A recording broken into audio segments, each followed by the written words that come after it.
ప్రియా సహోదరి సహోదరురా, కొన్ని మాటలు పరిశుద్ధ లేఖనంలో వ్రాయబడిన మాటలు మన జీవితాల్ని విపరీతంగా ప్రభావితం చేస్తాయి. ప్రభావితం చేస్తాయి అనడం కన్నా బ్రతికిస్తాయి, బ్రతుకునిస్తాయి, బ్రతికించేటట్లుగా మనల్ని మారుస్తాయి. దేవునికి స్తోత్రం చెప్పండి. హల్లెలూయా. ఈరోజు చాలామంది జీవితాల్లో ఎంతో అద్భుతమైన తెలివితేటలు ఉన్నా, వారికి ఎంతో జ్ఞానం ఉన్నా, జీవితాల్లో వారు చెప్పగలిగిన మాట బలముగా చెప్పలేకపోతున్నారు. చేయవలసిన పని బలముగా చేయలేకపోతున్నారు. ఎందుకు అనంటే వారి జీవితాల్లో వారు చెప్పిన మాట వారు నెరవేర్చలేని భయంకరమైన చేతగాని వారిగా ఉంటున్నారు. పరిశుద్ధ లేఖనాన్ని మనం గమనిస్తే మోషే భక్తుని యొక్క జీవితాన్ని ఇంతకు ముందు చెప్పాను మీకు. మనము 3 భాగాలుగా మనం దాన్ని డివైడ్ చేయొచ్చు. 40 40 40 40 ఇయర్స్ 40 ఇయర్స్ 40 ఇయర్స్ అంటే 40 సంవత్సరాలు యువరాజుగా ఐగుప్తీ దేశములో ఉన్న సామ్రాజ్యములో ఫరో రాజుకు మనవడగా, ఫరో కుమార్తెకు కుమారుడిగా బ్రతికాడు. మరొక 40 సంవత్సరాలు భయంకరమైన అరణ్యములో అతడు చేసిన ఒక హత్య వలన ఎక్కడ నన్ను చంపేస్తారో అనే ఒక భయముతో పారిపోయి అరణ్యములో 40 సంవత్సరాలు బ్రతికాడు. జాగ్రత్త వినండి.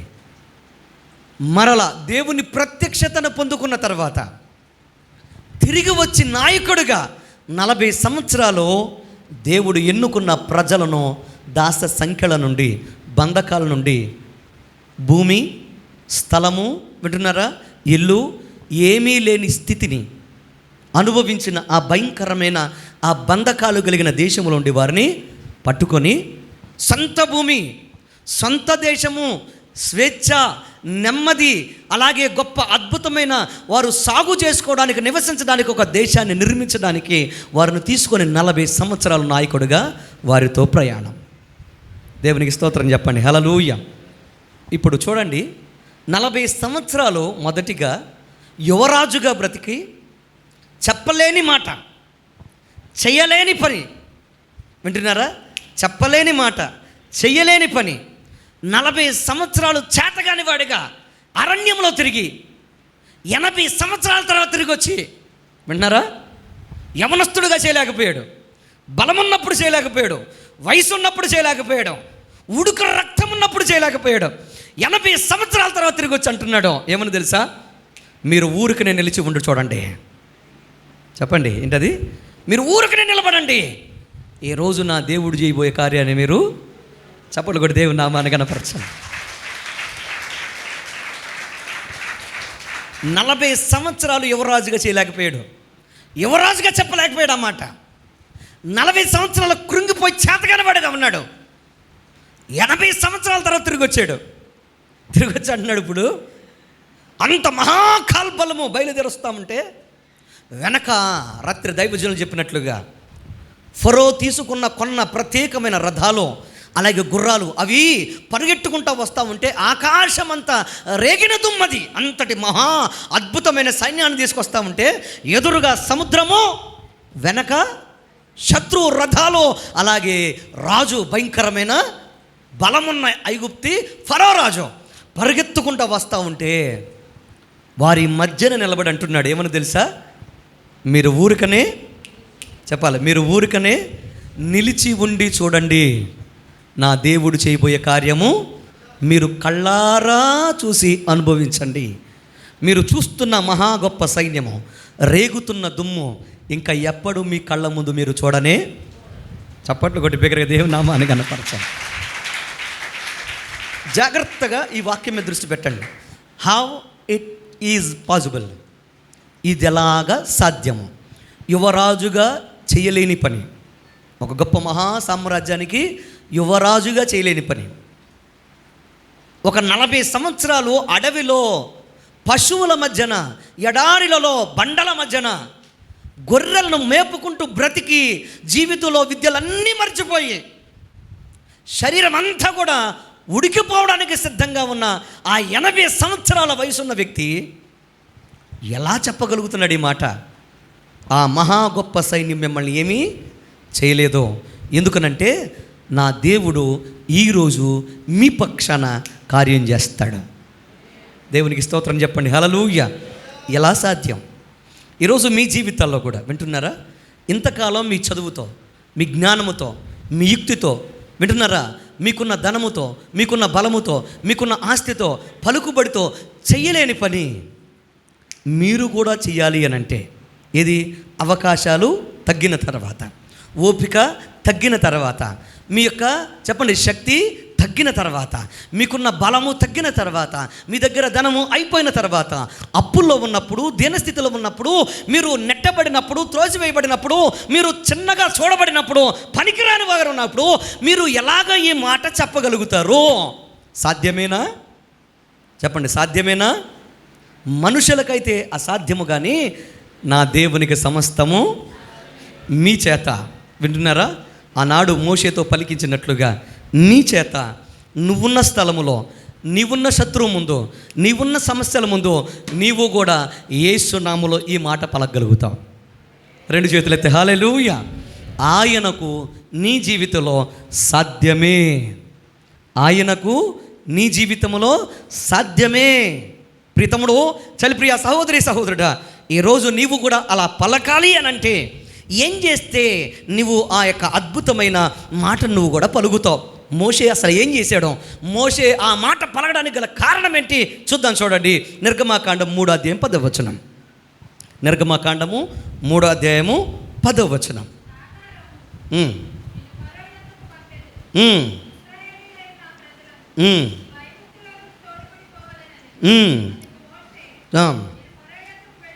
నేను నిర్గమాకాండము 2వ అధ్యాయం 11 నుంచి 12 వచనాలు చదవండి. 11 నుంచి 12 వచనం. ధన చెన్నుల యొద్దకు పోయి వాని భారములను చూచెను. అప్పుడు అతడు ఒక హెబ్రీయుడు చూచెను.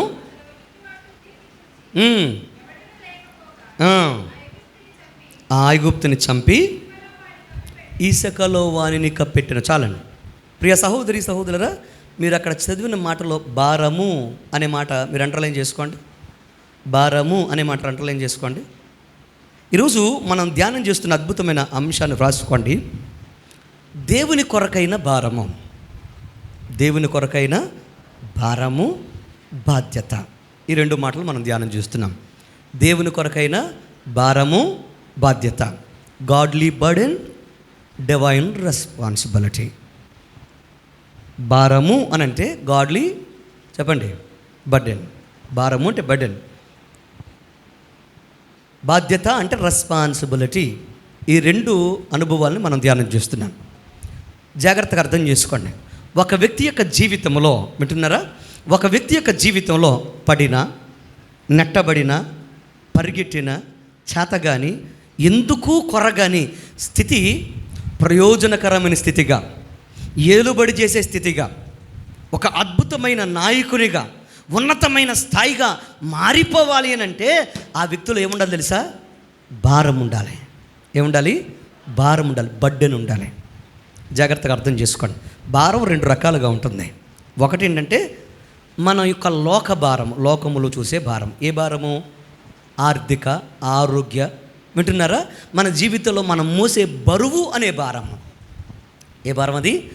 బరువు అనే భారం. మనం ప్రతిదినం కూడా అనేక బరువులు మోస్తూ ఉంటాం. అందుకోసమే బరువులు మోసే ఎవరైనా కానీ ఏమనుకుంటారంటే ఈ బరువు నుండి లేదా ఈ భారము నుండి బయటపడాలని కోరుకుంటారు. పరిశుద్ధ లేఖనంలో యేసు ప్రభువు అందుకు అన్నారు, ఏమని తెలుసా? ప్రయాసపడి భారము మోస్తున్న సమస్తమైన వారలారా నా యొద్దకు రండి, నేను మీకు విశ్రాంతినిస్తాను అని ఆయన పిలుపునిచ్చాడు. దేవునికి స్తోత్రం చెప్పండి. హల్లెలూయా. అందుకో సహజంగా మనం అంటూ ఉంటాం, వివాహానికి ముందు చెప్తూ ఉంటాం, ఏమని? మీరు బాగా ఇప్పుడే చక్కగా స్వేచ్ఛగా ఏం తినాలనుకుంటారో తినండి, ఎక్కడికి వెళ్ళాలనుకుంటారో వెళ్ళండి, మీరు చక్కగా బ్యాచులర్గా మీరు చేసే ఎంజాయ్మెంట్ చేయండి. పెళ్ళైన తర్వాత మీకు ఏమైపోద్ది?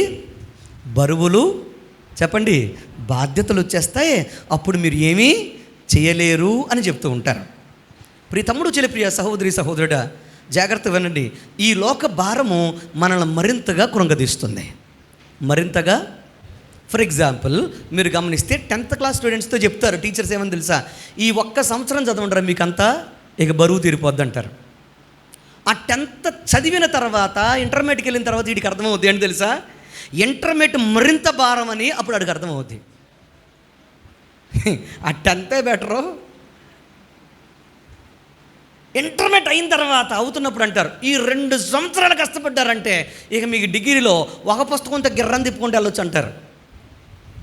ఇంటర్మీడియట్ అయిన తర్వాత వారు డిగ్రీకి వెళ్ళిన తర్వాత అది మరింత భారం అని అప్పుడు వారికి అర్థమవుతాయి. మీకు అర్థమైందా? ప్రయాణం ముందుకు సాగుతున్న కొద్దీ భారము పెరుగుతుంది తప్ప భారం అనేది తగ్గనే. చెప్పాలి గట్టిగా.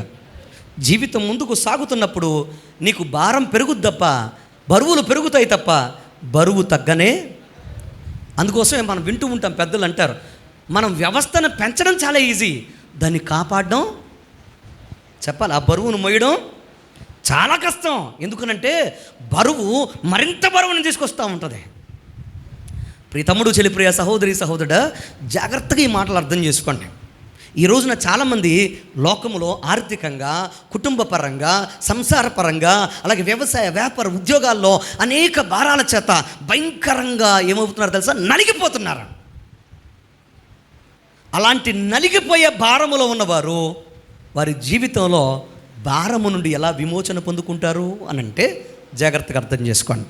ఆ భారాన్ని కనుక జాగ్రత్తగా వినండి, ఆ భారాన్ని కనుక మోషే చెప్పినట్లుగా ఆనాడు ఆ ప్రజలు చేసినట్లుగా మనం కూడా చేస్తే మనకు కూడా ఆ క్షణమందు విశ్రాంతి దొరుకుద్ది. హల్లెలూయా. వెనకొస్తున్నా చెప్పండి ఎవరిని చూస్తున్నారు? ఫరో సైన్యాన్ని. ఎదురుగా ఉన్న సముద్రాన్ని చూడగానే ఆ మధ్యలో ఉన్న వారికి ఏమైపోయింది? భారం, మరణ భయం పెరిగింది, టెన్షన్ పెరిగింది, బీపీ పెరిగింది, అవునా, భావోద్రేకాలు పెరిగినాయి, మరణము దగ్గరకు వచ్చేస్తుంది. ముందు నుయ్య, వెనక చెప్పరేంటంటే, ముందు నుయ్య, వెనక గొయ్య, దగ్గరకు వచ్చేసింది మరణం. అలాంటి పరిస్థితిలో బరువు ఎక్కువైపోయింది, భారం ఎక్కువైపోయింది, దుఃఖం ఎక్కువైపోయింది. అప్పుడు అంటున్నాడు మోషే భక్తుడు ఏమని తెలుసా, నీ యొక్క దుఃఖాన్ని, భారాన్ని నువ్వు ఒక్కసారి దాన్ని కట్టగట్టి అలాగ నిలబడుండు, నా దేవుని చేతుల్లో పెట్టు, ఆయన చేయబోయే కార్యం నువ్వు కనులారా చూడు. 2 చేతులు ఎత్తి హల్లెలూయా. ఇప్పుడు మీరు గుర్తుపెట్టుకోండి, ఇలాగే ఇప్పుడు వ్యాపార, వ్యవసాయ, ఉద్యోగ, నీ జీవితంలో సమస్యలంతా నువ్వు మోస్తున్నా కదా, ఒక్కసారి దీన్నంతా పట్టుకొని నా దేవునికి అప్పగించినట్లయితే మోషే అన్నట్టుగా మనము కూడా అంటాం. ఏమని తెలుసా, ఏమి టెన్షన్ లేదా, ఏమవుద్దని నాకు ఆందోళనగా ఉంది, మరి ఏం చేద్దామంటే అప్పుడు నువ్వు అనగలుగుతావు. ఏం చేద్దామేంటి, దేవుడే చెప్పాలి. ఏం చేద్దామేంటి, దేవుడే చూసుకుంటాడు. ఆయనకు అప్పచెప్పాంగా, ఆయన ఏం చేస్తాడు, కావలసిన సహాయం చెప్పాలి గట్టిగా. మీకు అర్థమైందా? బరువు నీ మీద ఉన్నప్పుడు దాని మీద నీవు ఎప్పుడైతే దాని కింద నలిగిపోతూ ఉంటావో నీ యొక్క మాటలు భావోద్రేకాలతో నువ్వు మాట్లాడుతూ ఉంటావు. నీ బరువును కనుక ఆయనకు అప్పచెప్పావు అనుకో, ఆ భారము ఆయన మీద వేసినప్పుడు ఆయన నీకేం చేస్తాడు తెలుసా, చక్కని నిరీక్షణ, ధైర్యాన్ని ఇచ్చినప్పుడు ఆయన వాక్యపు వెలుగులో నుండి నువ్వు ఏం చేయడం మొదలు పెడతావు తెలుసా, మాట్లాడడం మొదలు పెడతావు. దేవునికి స్తోత్రం చెప్పండి, హల్లెలూయా. జాగ్రత్తగా వినండి. ఈరోజు మోషే భక్తుడు నిలబడి, మీరు ఊరికి నిలబడండి, నా దేవుడు చేయబోయే కార్యాన్ని మీరు చూడండి అని అంటున్నాడు. అని అంటే అలా అనడానికి బీజము ప్రియతమ్ముడు చెల్లిప్రియ సహోదరి సహోదరుడా ఆ క్షణమందు పడలా, 80 సంవత్సరాల వయసులో పడలా. అతడు బాల్య దినముల్లోనే తన యొక్క జాతి ప్రజలు పడుతున్న భారాన్ని చూసినప్పుడు ఆ భారము తన గుండెల్లోకి వచ్చి అది మరింత భారంగా మారింది. దేవునికి స్తోత్రం చెప్పండి, హల్లెలూయా.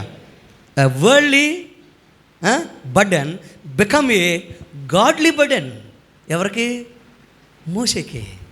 ఎలాగైనా కానీ వీరు నేనేం చేయాలి, విడిపించాలి, ఎలాగైనా కానీ వీరి భారాన్ని నేనేం చేయాలి, తీసేయాలి అనుకున్నాడు. అనుకొని ఒక ఐగుప్తీయుడు అలాగే హెబ్రీయుడు దెబ్బలాడుకుంటా ఉంటే అటు ఇటు తిరుగు చూశాడు, ఎవరు కనపడలా, ఒంటరికి వాళ్ళిద్దరు మాత్రమే ఉన్నారు. వెంటనే ఏం చేశాడు తెలుసా, తన దగ్గర ఉన్న ఆయుధంతో ఆ యొక్క ఐగుప్తుని చంపేసి ఇసుకలో పాతి పెట్టేశాడు. అనుకున్నాడు ఆ రోజు ఏం తెలుసా, ఈ ఒక్క క్షణమైనా కానీ, ఈ ఒక్క రోజైనా కానీ నా జాతికి నేను ఏం చేయగలిగాను, కొంచెం విమోచన కలుగు చేశాను, నేను భారం తీశాను అనుకున్నాడు. జాగ్రత్తగా వినండి. ఒక వ్యక్తిని దేవుడు అందలం ఎక్కించాలంటే, వింటున్నారా? ఏమి ఎక్కించాలంటే? అందలం ఎక్కించాలంటే, ఒక వ్యక్తిని దేవుని కృపచేత బలముగా ఆయన ఆశీర్వదించుకుంటూ వెళ్ళాలంటే, ఒక వ్యక్తిని దేవుడు అమాంతంగా ఉన్న చోట నుండి ఆయన నిలబెట్టి వాడుకోవాలంటే, బ్లెస్ చేయాలంటే, అభివృద్ధి చేయాలంటే, స్వస్థపరచాలంటే, ఆ వ్యక్తిలో ఉండాల్సిన అద్భుతమైన అనుభవం ఏంటి తెలుసా? లక్షణం ఏంటి తెలుసా? భారము. ఏముండాలి? బర్డెన్ ఉండాలి. ఏముండాలి? గాడ్లీ బర్డెన్ ఉండాలి. అంటే దైవిక భారము మన హృదయాల్లో ఉండాలి. జాగ్రత్తగా వినండి. నేను గనక నా దేవుని పని చేస్తే, నేను గనక నా దేవుని కోసం బ్రతికితే, నా దేవుడు నన్ను జ్ఞాపకము చేసుకుంటాడనే అవగాహన నీకు వస్తే, నువ్వు ఎన్ని కష్టాల్లో ఉన్నా, ఎన్ని బరువుల్లో ఉన్నా, నువ్వేం చేయడం మొదలు పెడతావు తెలుసా? దేవుని గురించిన చింతతో బ్రతుకుతాం. నువ్వు భారములో ఉన్నప్పుడు, దైవ భారాన్ని నీ భారంగా తీసుకున్నప్పుడు, అప్పుడు దేవుడు ఏం చేస్తాడు తెలుసా? నిన్ను గురించి ఆలోచించి నీ మీద ఆయన చూపుని పెట్టి నీ భారాన్నంతా ఆయన మహిమార్థమై నెరవేర్చేస్తాడు. దేవునికి స్తోత్రం చెప్పండి. హల్లెలూయా. నీ భారాన్ని ఆయన ఏం చేస్తాడు? ఆయన మహిమార్థమై తీర్చేస్తాడు. జాగ్రత్తగా అర్థం చేసుకోండి. మోషే గొప్ప నాయకుడయ్యి, మోషే ఎర్ర సముద్రాన్ని 2 పాయలుగా చేల్చడానికి, అలాగే మహా గొప్ప సైన్యాన్ని, ఒక సైన్యం లాంటి గొప్ప అద్భుతమైన జనాంగాన్ని నడిపించడానికి ఒక గొప్ప కారణం ఏంటి తెలుసా? అతనిలో ఉన్న భారము. చెప్పండి, అతనిలో ఉన్న భారము. బాబ్ ప్రైస్ అనే ఒక భక్తుడు ఉన్నాడు. ఆయన ఇలా అంటాడేమని తెలుసా? దేవా, నీ హృదయానికి ఏది బాధ కలుగు చేస్తుందో, నాకు హృదయంలో ఆ బాధ పుట్టేటట్లుగా నేను చూసినప్పుడు నాకు సహాయం చేయి. నువ్వు దేన్ని చూస్తే నీ యొక్క గుండె ముక్కలవుతుందో, నేను కూడా వాటిని చూసినప్పుడు నా గుండె ముక్కలయ్యేటట్లుగా నాకు కృప చూపించు. నువ్వు దేన్ని చూసినప్పుడు నీ యొక్క హృదయం గాయపడుతుందో, ఆ విషయాలు నేను చూసినప్పుడు నా హృదయము గాయపడేటట్లుగా నాకు దయ చూపించు ప్రభువా అని ప్రార్థన చేస్తాడు. దేవునికి స్తోత్రం చెప్పండి. హల్లెలూయా. ఏ భారాన్ని కోరుకుంటున్నాడు? దేవునికున్న భారము నాకుండాలని కోరుకున్నాడు. అందువల్ల దేవుడు అతనికిచ్చిన భారాన్ని బట్టి, అతనికిచ్చిన ప్రత్యక్షతను బట్టి వరల్డ్ విజన్, సమరిటన్ పర్స్ అనే 2 అద్భుతమైన సంస్థలకు ఆయన రూపకల్పన చేసి అనేక వందల వేల లక్షల కోట్ల మందిని బ్రతికించడానికి కారకుడయ్యాడు ఈ ప్రపంచంలో. చప్పట్లు కూడా దేవుని నామాన్ని గణపరచాలి. అందుకోసమే విలియం కేరీ అంటారు, expect great things from God, attempt great things for God. దేవుని దగ్గర నుంచి గొప్ప కార్యాలు ఆశించండి, దేవుని కోసం గొప్ప కార్యాలను పూనుకోండి. దేవునికి స్తోత్రం చెప్పండి. హల్లెలూయా. ఉపవాస ప్రార్థనేగా ఎవరో ఒకరిని పిలిచేస్తే అయిపోదా అని అనుకుంటే ప్రార్థన అవుద్దావదా? మాట్లాడరు ఏంటండి? ఈరోజు మంచి అసలు ఎలా ఉంది తెలుసా? ముహూర్తాలంట. మొత్తం బయటోళ్ళు మనోళ్ళు కూడా అందరూ కూడా ఈరోజు పెళ్ళిళ్ళు ఇట్టేశారు. అసలు ఎప్పుడు వచ్చి మనకు వాయిద్యాలు వాయించేవాళ్ళు అసలు అందుబాటులో లేళ్ళు ఈ చుట్టుపక్కల వాళ్ళందరూ. ఒక సహోదరుడికి చెప్తే ఎక్కడెక్కడి నుంచో పట్టుకొచ్చారు వీళ్ళని. చప్పట్లు కొట్టి వారికి దేవుని నామాన్ని గణపరుస్తూ వారికి థ్యాంక్స్ చెప్పండి. దేవుడు వారిని దీవించను గాక. ఎందుకు డ్రమ్ము కొట్టుకుంటే అయిపోదా? కాంగో కొట్టుకుంటే అయిపోదా? మాట్లాడరు ఏంటండి? భోజనాలు ఎట్టాలా? మిమ్మల్ని ఇంటికి వెళ్ళి భోజనం చేయమంటే చేయరా? మాట్లాడరు ఏంటండి? ఎందుకని? ఎందుకు ఇవన్నీ? దేవుని సన్నిధిలో ఇవన్నీ ఉండాలని ఎందుకు మనకు తాపత్రయం, మనకు తపన అని అంటే, మనం ఎప్పుడైతే దేవుని మనసును మనం సొంతం చేసుకుంటామో, ఆయన చిత్తాన్ని మన గుండెల్లోకి తీసుకుంటామో, మనము దేవుని భారాన్ని కలిగి బ్రతుకుతాం. 2 చేతులెత్తి హల్లెలూయా. ఇంకా వారి కోసం ఆలోచించరు. ఎవరి కోసం ఆలోచిస్తారు? బ్రతుకుట క్రీస్తే చావైతే లాభం అంటారు. దేవునికి స్తోత్రం చెప్పండి. హల్లెలూయా.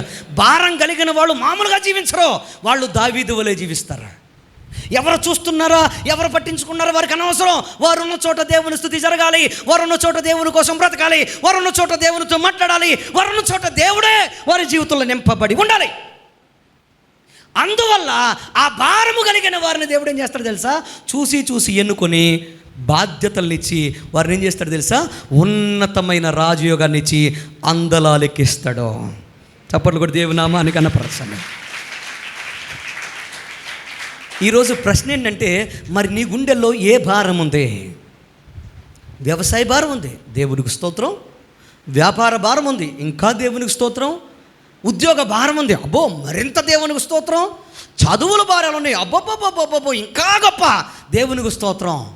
మరి నీ గుండెల్లో దేవుని భారము చేత వీటికన్నా ఎక్కువగా నింపబడిందా? ప్రియ తమ్ముడు, చెల్లి, ప్రియ సహోదరి, సహోదరుడా, ఉద్యోగము, వ్యాపారము, వ్యవసాయము, నీ జీవితంలో నీ చదువులు నీకు సౌకర్యవంతమైన జీవితాన్ని మాత్రమే ఇస్తాయి. కానీ ఇచ్చిన జీవితాన్ని కాపాడే యోగము, ఇచ్చిన జీవితాన్ని అనుభవించే యోగము, పరలోక రాజ్యము, అవి ఎప్పటికీ నీకు ఇవ్వలే. అందుకోసమే ఈ రోజున మనకొక భారం ఉండాలి. ఆ భారం ఏంటంటే, నేను బ్రతికినను క్రీస్తు కోసమే, చనిపోయినను, చెప్పాలి గట్టిగా, క్రీస్తు కోసమే. అలాంటి వారు, అలాంటి భారం కలిగిన వారు ఏవి లోకంలో చూసినా వారికి పెద్దగా వాటి మీద మోజు కలగదు, వ్యామోహము కలగదు. వారికి ఎలా ఉంటుంది తెలుసా? బిర్యానీ అక్కడ పెడుతున్నా కానీ ఇక్కడ ఉపవాసం ఉండడానికి అందరితో పాటు వారు సముఖత చూపిస్తారు. దేవునికి స్తోత్రం చెప్పండి, హల్లెలూయా. ఏ భారం ఉన్నవారు చెప్పండి? ఏ భారం ఉన్నవారు? దైవ భారము, దేవుని భారం ఉన్నవారు. దేవుని భారం ఉన్నవారి కుటుంబాలు దీవెనకరంగా ఉంటాయి. దావీదుకి దేవుని భారం ఉంది కనుక దావీదు బ్రతుకు కాలమెల్లా ఏమన్నాడు తెలుసా? నా దేవుడు ఘనపరచబడాలి, నేను ఆయన సేవకుడిగా బ్రతకాలని ఎప్పుడు కూడా అనుక్షణము, అనుదినము, అని ప్రతి ప్రయత్నం, ప్రతి సమయంలో దేవుని ముఖ దర్శనము చేయడానికి ఏం చేశాడు? పరుగులు పెట్టుకుంటా దేవుని సన్నిధికి వెళ్ళాడు. దేవునికి స్తోత్రం చెప్పండి, హల్లెలూయా. దేవుని సన్నిధి మనకు అవసరమా? చెప్పండి. ప్రార్థనలు అవసరమా? వాక్య ధ్యానాలు అవసరమా? ఎంత అవసరం చెప్పండి? ఎంత అవసరం? మాట్లాడాలి. ఎంత అవసరం? రోజు తినడం అవసరమా? రోజు బట్టగట్టడం అవసరమా? చెప్పాలి గట్టిగా. రోజు గాలి పీల్చడం అవసరమా? మాట్లాడాలండి. అవసరమేనా? అది అవసరమైతే ఇది అంతకన్నా అవసరం. ఎందుకో చెప్తున్నాను తెలుసా? ప్రతి దినము నువ్వు దేవుని చేసిన కార్యాలు మర్చిపోతూ ఉంటావు. నువ్వు బ్రతకడాని కోసం ప్రతిదినము ఒక ప్రక్క నుంచి ఆయన వాక్యము, ఆయన వాక్య ధ్యానము, అలాగే ఆయన సన్నిధిలో మోకాళ్ళ ప్రార్థన నిన్నేం చేస్తుంది తెలుసా? పడిపోకుండా, నిన్ను ఏమాత్రము కూలిపోకుండా, కృంగిపోకుండా కాపాడుతూ నువ్వు చేరుకోవాల్సిన డెస్టినేషన్కి అవి చేరుస్తాయి. రెండు చేతులు ఎత్తి హల్లెలూయా. అందుకోసమే జాగ్రత్తగా వినండి. దావీదు ఏం చేశాడు తెలుసా? మొదలెట్టాడు రాజుగానే చచ్చాడు. ఎలాగా? రాజుగా జీవితం మొదలైంది, మళ్ళీ రాజుగానే జీవితం చెప్పాలండి ముగిసిపోయింది. వింటున్నారా? మరి సౌలు జీవితం రాజుగా మొదలైంది, కానీ ఒక సామాన్యుడిగా, లేదా ఒక అపజయం పొందుకున్న ఒక సామాన్యుడిగా, శాపగ్రస్తుడిగా ముగించబడింది. ఈరోజు విశ్వాసిగా నీ జీవితం ప్రారంభమైంది. నీ జీవితం కూడా ఎలా ముగించబడాలి? భూమి మీద విశ్వాసిగా, పోరాట యోధుడిగా ముగించబడాలి. రెండు చేతుల దేవునికి స్తోత్రం చెప్పండి, హల్లెలూయా. ఎప్పటికీ మన జీవితంలో వెనక్కి తిరిగి చూడనే, చెప్పాలి గట్టిగా, మనము చూడకూడదు. ప్రార్థనలో ముందుండాలి. మన యొక్క జీవితంలో, మన యొక్క అనుభవాల్లో ముందుండాలి. ప్రార్థనా పూర్వకంగా మనం ముందుకు సాగగలగాలి. ఎప్పుడైతే ప్రార్థనా పూర్వకంగా మనం ముందుకు సాగుతూ ఉంటామో, దేవుడు మరింత శక్తితో, మరింత బలముతో మనల్ని మరింతగా ఆయన వాడుకుంటాడు. రెండు చేతులైతే హల్లెలూయా. వాక్యాన్ని చదవండి. మీరు గమనిస్తే నెహెమ్యా గ్రంథము, ఒక అద్భుతమైన వాక్యం చూపిస్తాను చూడండి. నెహెమ్యా గ్రంథము 1వ అధ్యాయం 4వ వచనం. నెహెమ్యా గ్రంథము 1వ అధ్యాయం 4వ వచనం.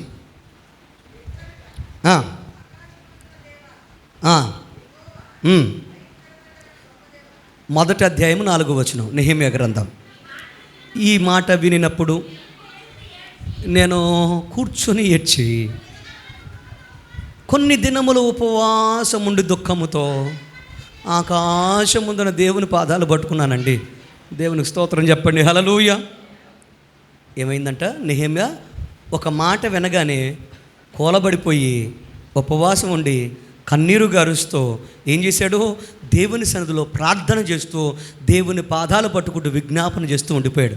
ఇంచుమించుగా 40 రోజులు రాజు ముందుకు వెళ్లకుండా ఉపవాసముతో ఆ మాట విన్న తర్వాత కన్నీరు గడిచి ప్రార్థన చేశాడు. ఎందుకో తెలుసా? ఆ మాట వినగానే తెలియని ఒక భారము, ఒక బరువు ఎవరి హృదయంలోకి వచ్చింది? చెప్పండి, ఎవరి హృదయంలోకి వచ్చింది? నెహెమ్యా హృదయంలోకి వచ్చింది. ఎందుకు ఆ భారము, ఎందుకు ఆ బరువు అని అంటే ఏమని విన్నాడో తెలుసా? తన స్వదేశము ఏమైపోయింది తెలుసా? చిందరవందరైపోయింది. యెరూషలేము పట్టణము పడగొట్టబడి కాల్చబడింది. దాని గోడలు బూడిదైపోయినాయి. నువ్వు నివసించిన దేశం అంతా నాశనం అయిపోయిందయ్యా. కుటుంబాలు రోడ్డున పడ్డాయి. బహుశ్రమను అనుభవిస్తున్నారని తెలియగానే గుండె పగిలింది. చెప్పండి, గుండె పగిలింది. కూలబడ్డాడు. అవిసేటట్లుగా ఇంచుమించుగా 40 దినాలు ఉపవాస ప్రార్థన చేశాడు. 2 చేతులు ఎత్తి దేవునికి స్తోత్రం చెప్పండి. హల్లెలూయా. ఇప్పుడు నన్ను చూడండి ఇలాగ ఒకసారి. మీరు తల్లిదండ్రులేగా, తోబుట్లేగా, జాగ్రత్తగా ఉండండి. మీరు అందరూ బిడ్డలేగా. మీ ఇంట్లో ఏదైనా ఒక మారని స్థితి, మారని పరిస్థితులు, అనుకోని శ్రమ, అనుకోని కష్టం వస్తే మరి మీరేం చేస్తున్నారు? ఆ మాట విన్న తర్వాత చెప్పండి, ఏం చేస్తున్నారు? చెప్పరేంటండి? ఎప్పుడైతే ఆ మాట వింటారో, అవునా ఆ దరిద్రుడు అంతే, ఆ దరిద్రురాలు అంతే, లేకపోతే వాళ్ళు మనం ఏం మార్చలేం కానీ మనం ఏం మార్చగలం? ఛానల్ మార్చగలంగా? ఏం మార్చగలం? ఛానల్ మార్చగలం కదా. నవ్వుకునేవి చూసి, సినిమాలు చూసి, షికారులు చేస్తూ, బిర్యానీలు తింటూ కాలం గడిపేస్తున్నారా? తమ్ముడు, చెల్లిప్రియ, సహోదరి, సహోదరుడా, కొన్ని మాటలు విశ్వాసంలో ఏం చేయాలి తెలుసా? కోలబడేటట్లుగా దేవుని సందులో చేయాలి.